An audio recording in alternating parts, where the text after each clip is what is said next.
Imagine just finishing college with $800 and a hobby in fashion. That was Demi Marchese's situation. She used her $800 to start a little side hustle called the 12th Tribe, and today her brand makes over $35 million a year. This video is a deep dive into how she was able to turn her side hustle into a $1 million brand. Demi Marchese launched 12th Tribe right after college in 2015 when she was about 23 years old. She didn't have a fashion degree or training in design. She studied communications at San Diego State University. And while studying, she traveled abroad. She visited 11 different countries, and those travels deeply influenced her taste. Colors, styles, textiles, vintage stores overseas. All that experience shaped her sense of style, what she curates, and how she saw fashion as storytelling. When college ended, she didn't go straight into 12th Tribe full-time. She took regular jobs to support herself while building her brand on the side. She was living with friends or family just to keep her costs down. And when she launched her business, she didn't bring out any outside investors. All her brand started with was her $800. You see, not bringing on investors turned out to be a really smart decision for two reasons. And here's why. When you take outside money, you're giving up a piece of your company. That means someone else gets influence to tell you what to do. That might push you to grow faster than you're ready for, or change the style of the brands to make it more profitable in the short term. But by staying self-funded, Demi kept full control. If she wanted to take the brand in a certain direction, she could, with no debates, no boardroom, and no outside pressure. Running a business with investor money often creates a ton of pressure to perform. Every quarter, you're expected to show big numbers, even if that means cutting corners or burning yourself out. And because Demi didn't have investors, she didn't have that level of outside pressure. She could grow at her own pace, experiment, and take risks. She worked on her business without pressure, but just with her passion. So even if it meant slower growth in the beginning, it set her up for stronger growth later on. And also an interesting point, after college she applied for a job at Nasty Gal, a different fashion retailer, but she never got a response from them. And that rejection, or lack of opportunity, she says pushed her harder to make 12th Tribe something real.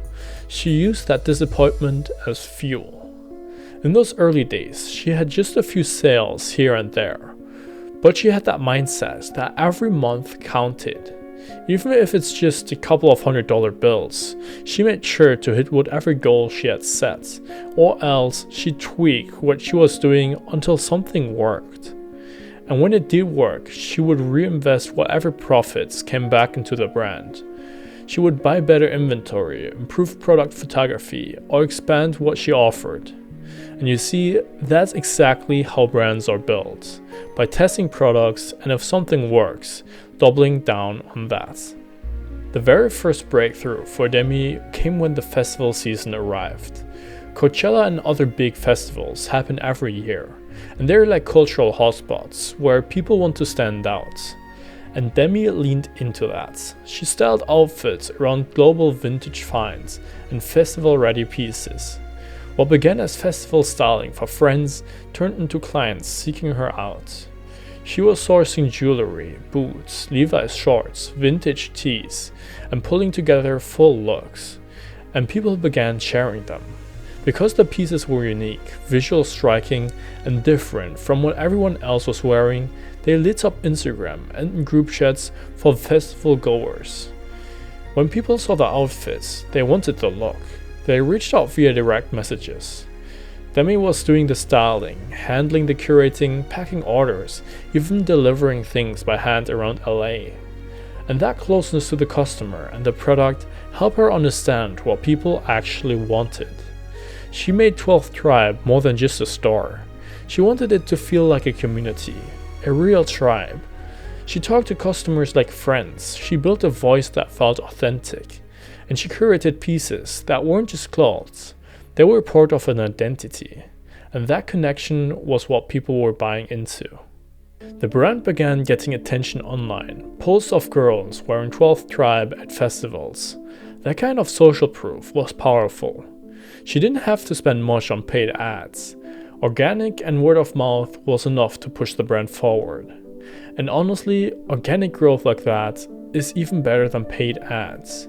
Think about it. If you see an ad on Instagram, you immediately know someone paid for it. But if you see your friend post a festival photo tagging the brand because she actually loved what she wore, that feels real. It's authentic. That's the kind of recommendation people trust more than a billboard or a pop-up ad. And on top of that, organic posts spread in ways ads cannot. Each time someone wore 12th Tribe outfits to a festival, they became a walking ad themselves. Photos got reposted, shared in group chats, saved for inspiration boards. That gave the brand exposure without Demi spending thousands on marketing. And it created a ripple effect.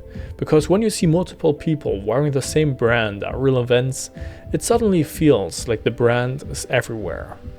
So while other fashion startups were burning money on ads that people were scrolling past, Demi was building loyalty for free.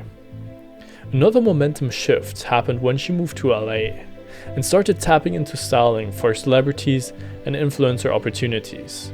That didn't dominate her business, but those kind of gigs gave her exposure, credibility, and more visual content that people wanted to emulate.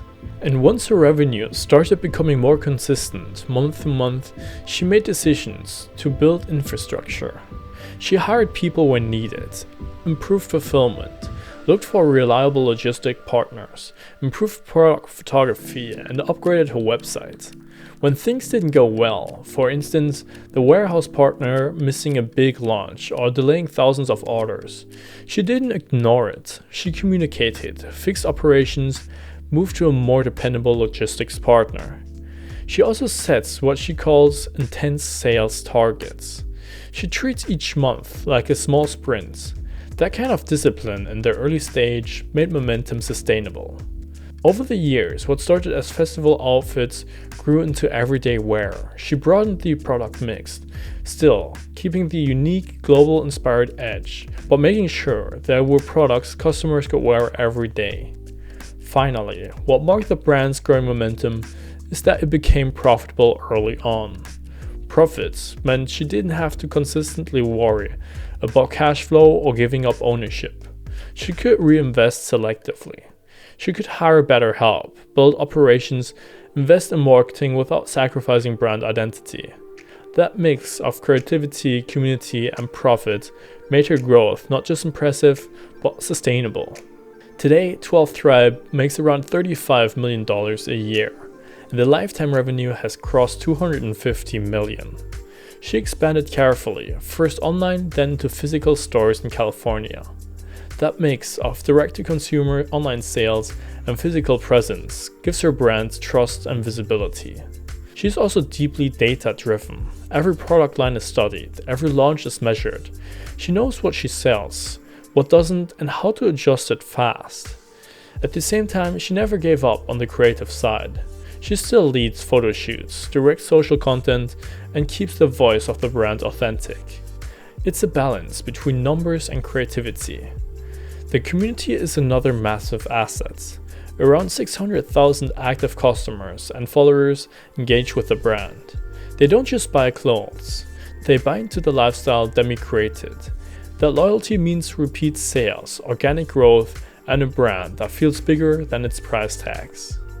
So how did Demi Marchese really make her millions? It wasn't by waiting around for the perfect opportunity or raising millions in venture capital. She made it by starting small, testing constantly, reinvesting profits, and scaling one decision at a time. She created products people actually wanted. She built a brand that felt personal. She solved problems instead of ignoring them. Her story proves that starting with just $800 is possible, but only if you combine it with relentless hustle, smart pivots, and the ability to grow systems. If you enjoyed this business story breakdown, subscribe to 0 to Billions for more success reviews.